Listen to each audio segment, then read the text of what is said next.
নমস্কাৰ, আপোনালোকে চাই আছে সপ্তম অধ্যায়তে। মই ৰঞ্জন চৌধুৰী। আজি আলোচনা কৰিব ওলাইছোঁ আমি অসমৰ একজন বিপ্লৱীৰ কথা। তো বিপ্লৱীতো স্বাধীনতা সংগ্ৰামৰ সময়তো অসমত আছিলে। তো এতিয়া নতুনকে যে আমাৰ বিপ্লৱী, নতুন নহয়, এইটো হৈ গ'ল আজি প্ৰায় ভালেমান বছৰ হ'ল দিয়ক। 2012 পৰাই তেওঁ বিশেষকৈ 2012 পৰা তেওঁ বিপ্লৱ কৰি আছে। আৰু এই বিপ্লৱত দেখা গৈছে যে বহুত বুদ্ধিজীৱীও মানে বুৰ্বক বনি গৈছে, মানে ভাবি লৈছিলে যে সঁচাকৈ তেওঁ বিপ্লৱী কিবা কিবি।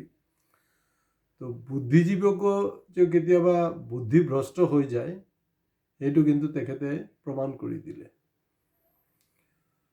যি নহওক, মূল কথালৈ যোৱাৰ আগত গতানুগতিকভাৱে আকৌ আমি ৰিকুৱেষ্ট কৰিছোঁ, আমাৰ চেনেল সাধাৰণ ৰাইজৰ কাৰণে নহয়, অকল সচেতন ৰাইজৰ কাৰণে। গতিকে আপোনালোক সচেতন ৰাইজসকল বেছিকৈ আমাৰ চেনেল ছাবস্ক্ৰাইব কৰক আৰু আমাৰ নোবেল কজত যাতে আমি এচিভ কৰিব পাৰোঁ, তাত আপোনালোকে যোগদান দিয়ক। সেয়া বিপ্লৱীজনকে হ'লগৈ অখিল গগৈ ডাঙৰীয়া।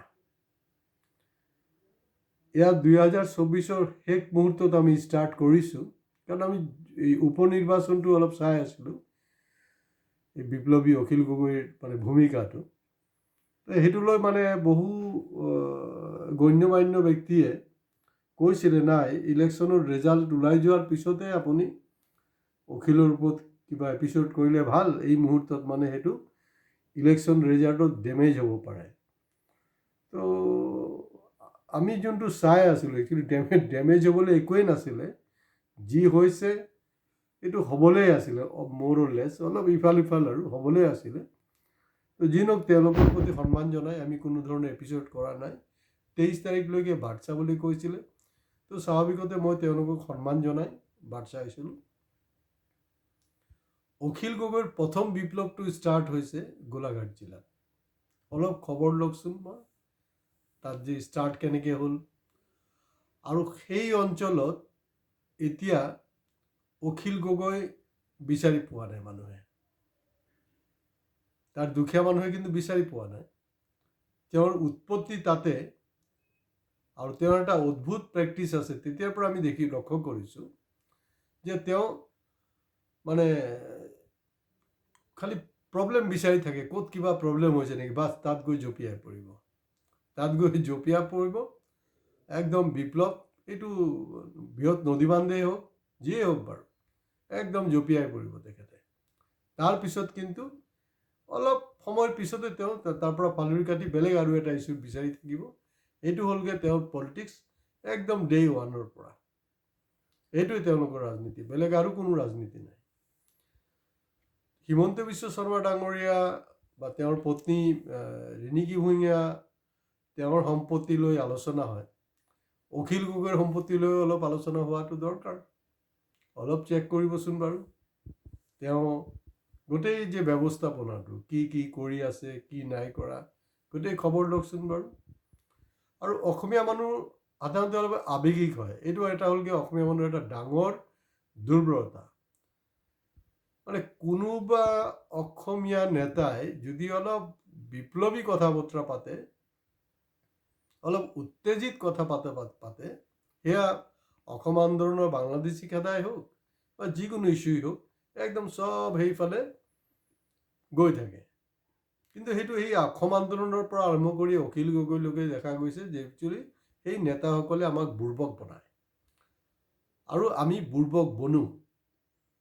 সৰহভাগে মানে নজনাকে বনে, আৰু কিছুতো জানি বুজি বনি যায়।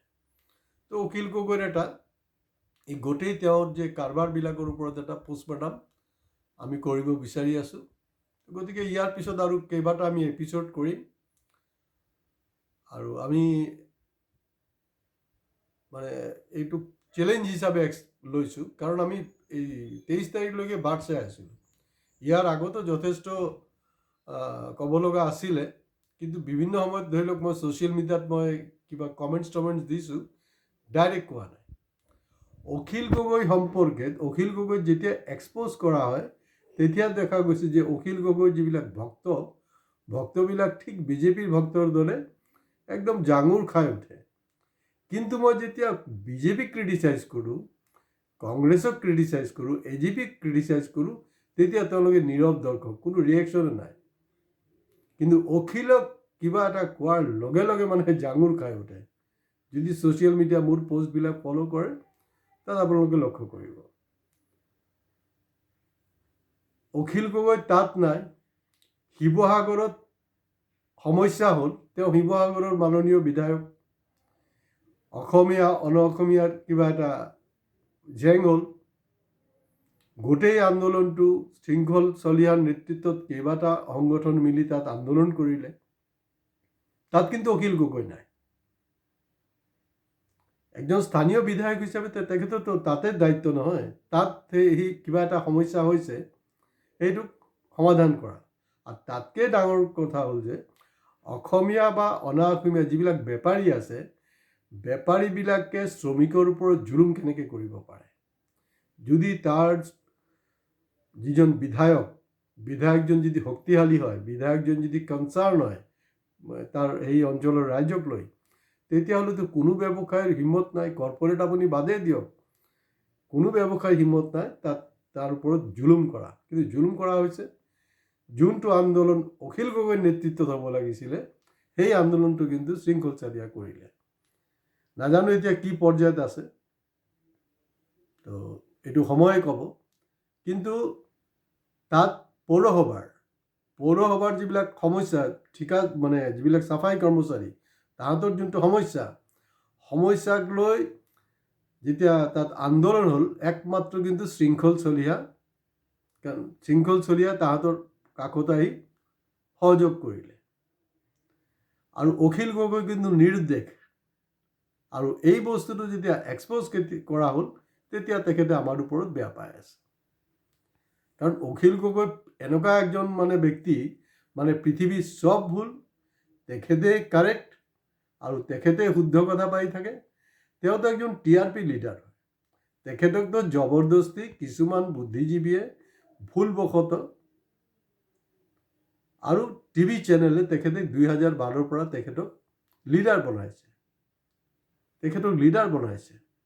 আৰু এই বস্তুবিলাকক আমি অলপ ষ্টেপ বাই ষ্টেপ, মই শিৱসাগৰৰ ইনষ্টেণ্টটো দিলোঁ। এতিয়া দেখা গৈছে বিভিন্ন জেগাত তেওঁ দৌৰি আছে।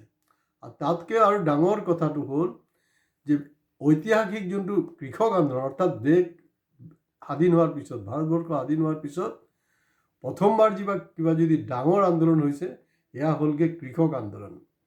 আৰু যি মোদী 56 ইঞ্চিৰ বুকু থকা মোদী কাকো কোনো কেয়াৰ নকৰে। এয়া কা আন্দোলনে হোক, যি হোক, NRC লৈ হোক, চব বস্তু একদম বুলডোজাৰেৰে উৰাই দিলে। কিন্তু কৃষক আন্দোলনক কিন্তু তেখেতে শান্ত কৰিব নোৱাৰিলে।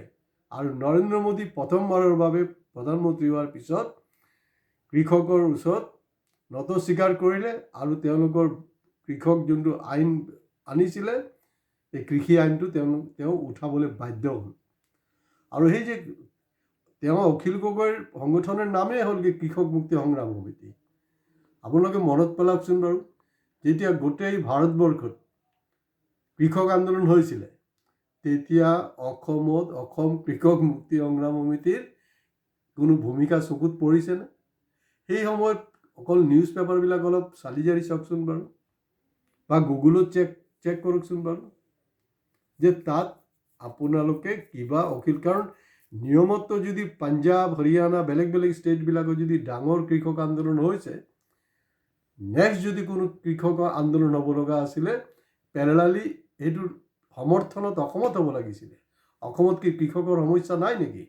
অসমততো দেখোন আমি নামনি অসমত বৰপেটা, কাৰুপেটীয়া সেইবিলাক অঞ্চলত কি হৈ আছে, তাত কৃষকে তেওঁলোকৰ মূল্যটো পোৱা নাই, দালালি হৈ আছে। বিভিন্ন দালালিৰ যোগেদি আমি আহি পাওঁ, যাৰ কাৰণে মূল্য বৃদ্ধিটো বেছি। ক'ত সেইবিলাক লৈতো আন্দোলন নাই। অসমতো কৃষকৰ সমস্যা আছে। আৰু কৃষি কৰ্ম গাঁৱৰ মানুহে বাদ দি এতিয়া চহৰমুখী হৈছে। এইবিলাক কি সমস্যা নহয়? সংগঠনৰ নামেই হ'লগৈ কৃষক মুক্তি সংগ্ৰাম সমিতি, অৰ্থাৎ কৃষকৰ হেৰি কৰা, কিন্তু কৃষকৰ লগত কোনো সম্পৰ্ক নাই।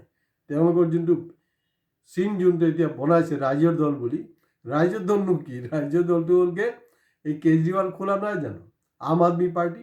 তো গতিকে আম আদমি পাৰ্টিক যদি আপুনি ট্ৰেন্সলেট কৰে অসমীয়াত, সেইটো ৰাইজৰ দলেই হ'ব। আম আদমি পাৰ্টি মানে অসমীয়াত ৰাইজৰ দল। তো ৰাইজৰ দলে ৰাইজৰ হৈ কি কৰি আছে আমি ইয়াৰ পিছৰ পৰ্যায়লৈও যাম। তো গতিকে কৃষক মুক্তি সংগ্ৰাম সমিতিৰ জাষ্ট এটা নমুনা, এটা বেকগ্ৰাউণ্ড দিলোঁ। আৰু য'ত গোলাঘাটৰ পৰা তেখেতে বিপ্লৱ ষ্টাৰ্ট কৰিছিলে, তাত সেই অঞ্চলৰ মানুহখিনিৰ লগত আপোনালোকে নিজে ব্যক্তিগতভাৱে গৈ কথা পাতক, ফোনত যোগাযোগ কৰক, তেওঁলোকৰ কি পৰিস্থিতি। তেওঁ শিৱসাগৰৰ সমস্যালৈ মাত মাতিবলৈ সময় নাই। য'ত তেওঁ বিপ্লৱ ষ্টাৰ্ট কৰিছিলে তাৰ কোনো খা খবৰ নাই। তেওঁ এতিয়া নামনি অসম, বৰাক ভেলী ক'ৰবাত গৈ বিপ্লৱ কৰি আছে। গতিকে আপোনালোক নিশ্চিতভাৱে আমাৰ চেনেল ছাবস্ক্ৰাইব কৰিব, কাৰণ অখিল গগৈ সম্পৰ্কে আমি যি ধৰণে এতিয়া ক'লোঁ, কোনো চেনেলৰ সাহস নাই। মিছাকৈ তেখেতক ভয় খায়, আৰু তেওঁক ভয় খাবলৈ একো নাই। এটলিষ্ট মই ৰঞ্জন চৌধুৰীটো ভয় নাখাওঁ, আৰু ভয় নাখাওঁ। যেতিয়া মই নৰেন্দ্ৰ মোদী, ৰাহুল গান্ধী হওক, যি হওক, কাকো যদি ভয় নাখাওঁ, তো অখিল গগৈ কোন ক্ষেত্ৰৰ মূলি হয়? তেখেতক ভয় খাবলৈ একো নাই। গতিকে আমি অহা দিনবিলাকত তেওঁক এটাৰ পিছত এটা এপিছড আমি এক্সপ'জ কৰিম। আৰু অখিল গগৈ যোনটো ৰাজনীতি কৰি আছে, সেইটোত যাতে ভুল নাযায়, সেইটো কিন্তু অসমৰ মানুহবিলাকৰ বহুত ডাঙৰ এটা অহা দিনত ভুল হ'ব। গতিকে আপোনালোকে আমাৰ চেনেল ছাবস্ক্ৰাইব কৰক, আৰু মেক্সিমামৰ পৰা মেক্সিমাম শ্বেয়াৰ কৰিবলৈ আমি অনুৰোধ জনাইছোঁ। আজি ইয়াতে শেষ কৰিছোঁ। ধন্যবাদ। খুদা হাফিজ।